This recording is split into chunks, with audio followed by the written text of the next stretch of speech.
અમેરિકામાં ઇલીગલ ઇમિગ્રન્ટ્સને હાંકી કાઢવા માટે ટ્રમ્પ સરકાર જે રીતે આડેધડ નિર્ણયો લઈ રહી છે તેના કારણે વિવાદો પણ ઊભા થયા છે. તેમજ અમેરિકન જ્યુડિશરી સિસ્ટમ સાથે પણ પ્રેસિડેન્ટ ટ્રમ્પનું ઘર્ષણ સતત વધી રહ્યું છે. આ સ્થિતિમાં અમેરિકાના સેક્રેટરી ઓફ સ્ટેટ એટલે કે વિદેશ મંત્રી માર્કો રૂબિયોએ અનડોક્યુમેન્ટેડ ઇમિગ્રન્ટ્સને હાંકી કાઢવાના ટ્રમ્પ સરકારના એજન્ડાનો બચાવ તો કર્યો જ છે, પરંતુ સાથે તેમણે એવું પણ કહ્યું છે કે યુએસમાં તમામ લોકો યોગ્ય પ્રોસેસના હકદાર છે. રૂબિયોએ અનડોક્યુમેન્ટેડ ઇમિગ્રન્ટ્સને ડિપોર્ટ કરવાના ટ્રમ્પ સરકારના વ્યાપક અભિગમની તરફદારી કરતા જણાવ્યું હતું કે હવે અસાયલમનો કેસ કરી વર્ષો સુધી કોઈ ઇલીગલ એલિયન અમેરિકામાં નહીં રહી શકે. ટ્રમ્પ હવે ઇલીગલ બોર્ડર ક્રોસ કરતી વખતે ઝડપાયેલા લોકોને અસાયલમનો ક્લેમ કરવાની પણ તક નથી આપી રહ્યા અને તેમને ડિટેન કરી તુરંત જ ડિપોર્ટ કરાઈ રહ્યા છે. તેવામાં રૂબિયોએ એવું કહ્યું છે કે અમેરિકાની ઇમિગ્રેશન સિસ્ટમ એવી છે કે કોઈ વ્યક્તિ એકવાર ઇલીગલી દેશમાં એન્ટર થાય ત્યારબાદ એવા તમામ પ્રકારના તેને રાઇટ્સ મળે છે કે જેનાથી તે અચોક્કસ સમય સુધી અમેરિકામાં જ રહી શકે છે. અને આ જ કારણે બોર્ડર પર એક સમયે ઇલીગલ ઇમિગ્રન્ટ્સનું ઘોડાપૂર ઉમટ્યું હતું. જોકે ટ્રમ્પના સત્તા પર આવતા જ હવે બોર્ડર પર કાગડા ઉડી રહ્યા છે. નિયમ અનુસાર અમેરિકાની ધરતી પર હોય તેવા કોઈ પણ લીગલ કે ઇલીગલ ઇમિગ્રન્ટને ડિપોર્ટ કરતા પહેલા તેને કોર્ટમાં રજૂ કરવો પડે છે. આવા વ્યક્તિને અસાયલમ માંગવાનો કે પછી ડિપોર્ટેશનના ઓર્ડરને ચેલેન્જ કરવાનો પણ રાઇટ મળે છે.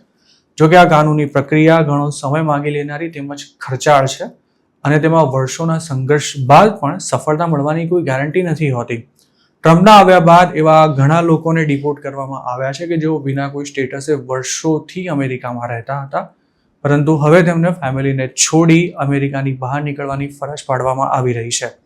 આ સિવાય હવે તો ટ્રમ્પે ઇમિગ્રેશન કોર્ટ્સે પણ જણાવી દીધું છે કે અસાયલમના જે કેસમાં કોઈ મેરિટ ન દેખાતું હોય તેમને લાંબા ખેંચવાને બદલે હિયરિંગ વિના જ તેમને ક્લોઝ કરી એપ્લિકન્ટનો ડિપોર્ટેશન ઓર્ડર ઇસ્યુ કરી દેવો. ઇમિગ્રેશન લોયર્સ અને એક્સપર્ટ્સ એવું સતત કહી રહ્યા છે કે ટ્રમ્પ ડિપોર્ટ કરવામાં આવેલા લોકોને પોતાનો બચાવ કરવાની કોઈ તક જ નથી આપતા અને તેના કારણે જ તેમની સામે કાનૂની અવરોધો આવી રહ્યા છે. જોકે હવે તેમના જ વિદેશ મંત્રીએ કંઈક અલગ જ વાત કરી છે.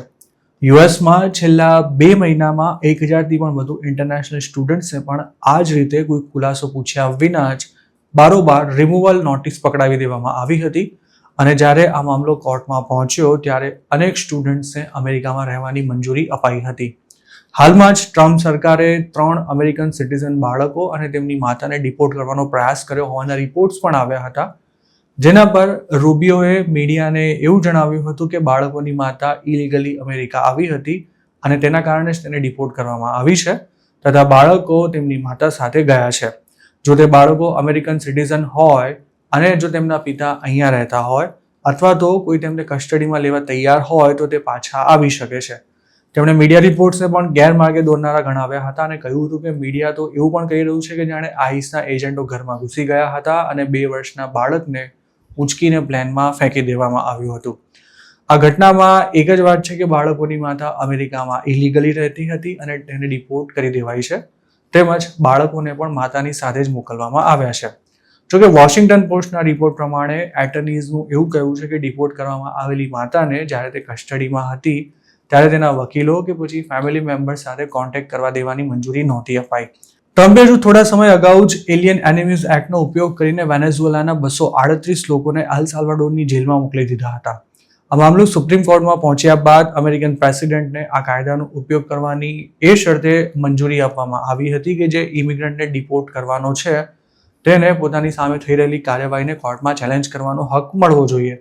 જોકે થોડા સમય પહેલા જ ટ્રમ્પે કોર્ટ્સને સીધી ટાર્ગેટ કરતા એવી વાત કરી હતી કે જો બધા ઇલીગલ એલિયન્સને ડિપોર્ટ કરતા પહેલા લીગલ પ્રોસિજરમાંથી પસાર કરવા પડશે તો માસ ડિપોર્ટેશન 200 વર્ષમાં પણ પૂરું નથી થવાનું.